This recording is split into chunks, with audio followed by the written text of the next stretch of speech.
Caution: this news contains descriptive accounts of abuse and violence.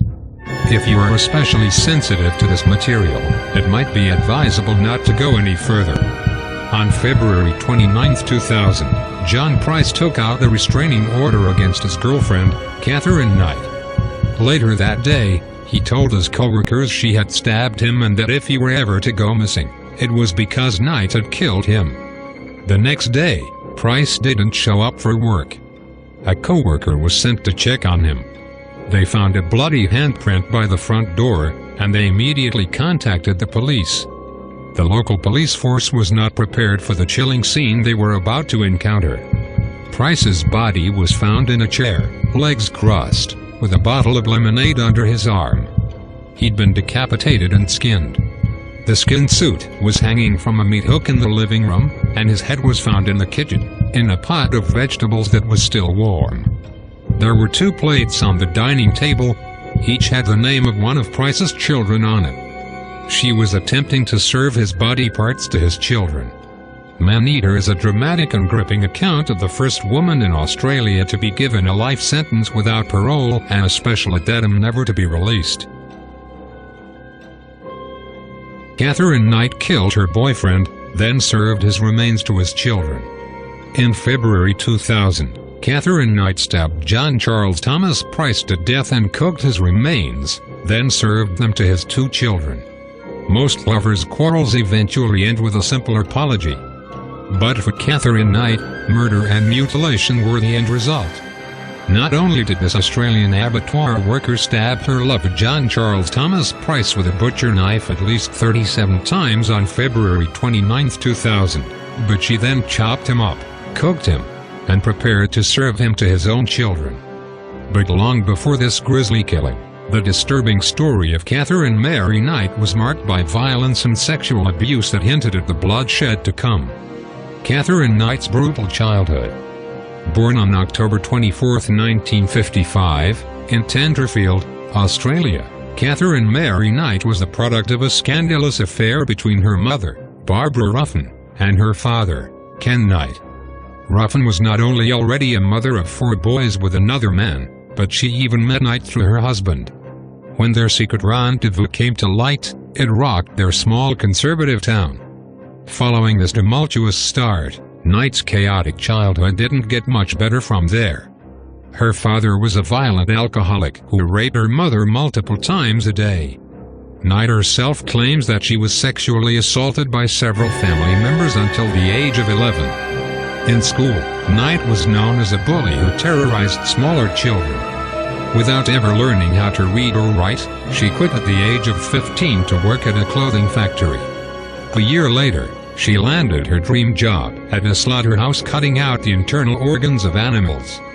Journalist Peter Lalore wrote in Bloodstain, his true crime book that covered Katherine Knight, that she loved her job so much that she hung her first set of butcher's knives over her bed, just in case she ever wanted to use them. And eventually, she did. Knight tries to kill her husband on their wedding night. While working in the butcher shop, Knight met David Kellett, a raging alcoholic much like her father who was prone to fistfights. Used to this kind of violence, Knight surprised her new beau when she joined in on one of his drunken scuffles. He soon realized, however, that Knight was capable of doing more than a little damage with her fists. Before long he found himself being dominated by her. In 1974, she convinced him to marry her. He was heavily intoxicated the entire time, and her mother even warned him about her daughter's temper, saying that Knight had a screw loose somewhere. On their wedding night, Knight and Kellett consummated their marriage 3 times. When he fell asleep, Knight wanted a 4th round and took issue with her new husband's exhaustion, so she started to strangle him. Kellett woke up and managed to fight Knight off. Even though she attempted to kill him only 1 day into their marriage, the union lasted for 10 more years. The marriage was, however, far from perfect. Kellett was often unfaithful, and once even left his wife and their 2 daughters in the middle of the night. After discovering one of Kellett's affairs, Knight placed their 2-month-old infant on the local train tracks shortly before a train was due and also threatened several people with a stolen acts. She was also diagnosed with postnatal depression after witnesses saw her violently pushing and swinging her second child in a stroller down a busy street. She spent a few months in a psychiatric hospital, where she told nurses that she intended to kill a mechanic who had fixed Kellett's car because that made it possible for him to leave her. Despite this threat, Kellett took Knight back when she was released from the hospital. Their reunion didn't last long, and Knight went through a period of deep distress after Kellett finally left her. Katherine Knight's string of toxic relationships. In 1986, shortly after her breakup with Kellett, Katherine Knight jumped into a whirlwind romance with David Saunders, a local miner. Within a few months, Saunders moved in with her and her 2 daughters. However, he kept his apartment, and Knight became incredibly jealous and suspicious about what he did when she wasn't around. Like her previous relationships, this one quickly grew toxic and violent. At one point she slit the throat of his 2-month-old dingo puppy in front of him just to show him what she was capable of. Still, they stayed together and even had a daughter a year later. However, Saunders left Knight shortly after the birth because she had attempted to kill him with a pair of scissors. She then met a man named John Chillingworth. They stayed together for 3 years and had a child, Eric, Knight's first son. While no violent incidents have been reported about their relationship, it ended after Chillingworth learned that Knight was having an affair with a man named John Charles Thomas Price. Knight's violent relationship with John Charles Thomas Price. The beginning of Katherine Knight and John Price's relationship was without complications. He had 2 older children who lived with him and seemed to like Knight, and he made enough money as a minor to keep her comfortable. They moved in together in 1995 and things were going smoothly. However, when she suggested they marry and he declined, she turned violent. Knight framed Price for stealing things from his company and got him fired. Though he initially kicked her out, a few months later they started seeing each other again. However, this time, he refused to let her move back in. According to their friends and neighbors, Knight's violence then began to escalate. In February of 2000, an argument between John Charles Thomas Price and Katherine Knight culminated with her attempting to stab him in the chest. He took out a restraining order against her in an attempt to keep his children safe. Toward the end of the month, Price let on that he was concerned for his safety and told his co-workers that if he ever went missing, it was because Knight killed him.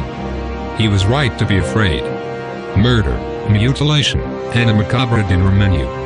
On February 29, 2000, John Charles Thomas Price came home from work and followed his usual routine of checking in with the neighbors before going to bed at 11 p.m. Knight came home shortly after, made herself dinner, watched TV, showered, and then went upstairs. She woke Price, the 2 had sex, and he went back to bed. Then, Katherine Knight took a butcher knife from next to her bed, where she had always kept them, and stabbed Price 37 times. According to evidence, he woke up during the attack but could not fight her off. He succumbed to his wounds and Knight dragged his body downstairs, skinned him, and hung his body from a meat hook in the living room. Then, she decapitated him and cut up pieces of his body to cook in a dish with potato, pumpkin, beets, zucchini, cabbage, squash, and gravy.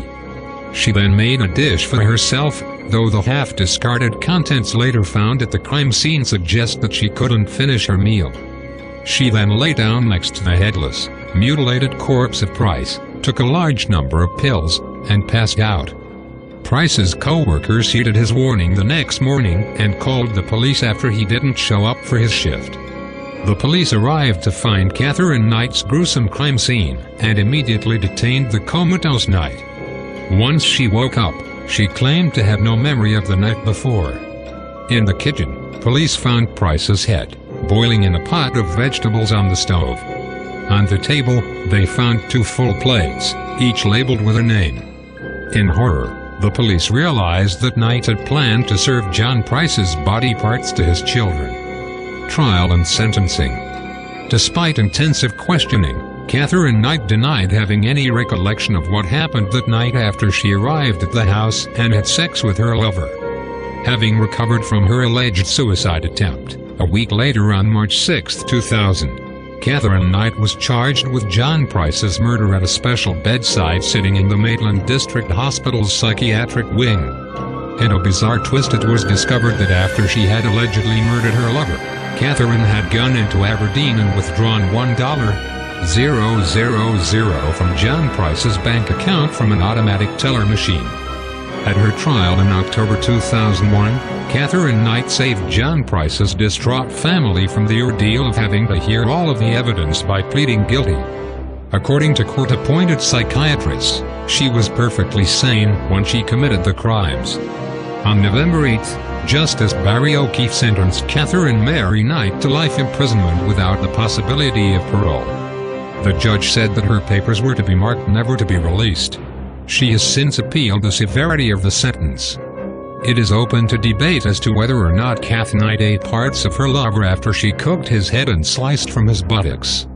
It was hard to say if all of the pieces of John Price were accounted for. To this day, she maintains that all she recalls of that night is that they had good sex and both climaxed. Then she remembers that Pricey got out of bed to go for a pee, and she watched him come back into the bedroom. After that, she presumes that she fell asleep and that was that.